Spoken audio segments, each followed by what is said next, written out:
I grew up with some inconsistent information, and I was raised by my religious grandparents who only had a 10th grade education, but because they were so religious, I believed them when they told me that my mother died of a heart attack, and I was taught to never question the Lord, so I accepted the fact that she was never coming back, and then the day came that I found out that they lied. My mother did not die of a heart attack. My mother committed suicide. And at first I thought it was a miscommunication, so I went back to my grandparents to have this conversation, and that's when I received the misinformation that black people do not kill themselves. Now, this information fractured my already fragile personality, and I began to wonder why a mother with 3 small kids would take a mouthful of pills and take herself away from me, and I began to search for her.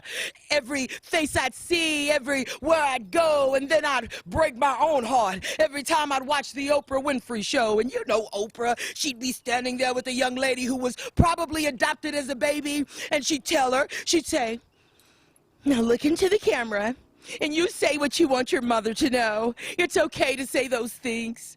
And the audience would be all teary-eyed because they knew that her mother was backstage waiting in the wings, and the young lady would take a deep breath, and she'd look into the camera, and she'd say in a way that was so matter-of-factly that the speech in my mind would sync with her lips, and our words would match exactly, and she'd say, "Mama, I don't care why you did it. I just want to see you. I have children of my own now, and I'm scared I'm gonna be you."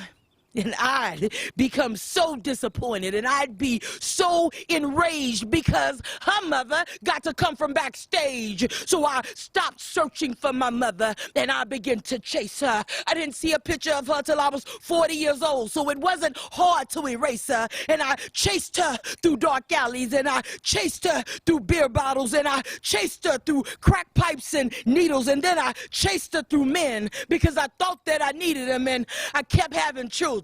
And it was so unfair. I couldn't be a mother to them because my mother wasn't there.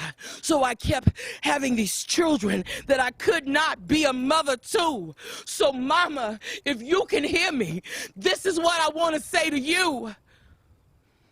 Mama, I don't care why you did it. I just want to see you. I have children of my own now, and I'm scared I'm gonna be you, and I'm so tired of searching for you and running from me and running from my responsibilities. So I'm not gonna chase you no more, because now I understand. Mama, Grandma was right. Black people do not kill themselves, but mental illness can.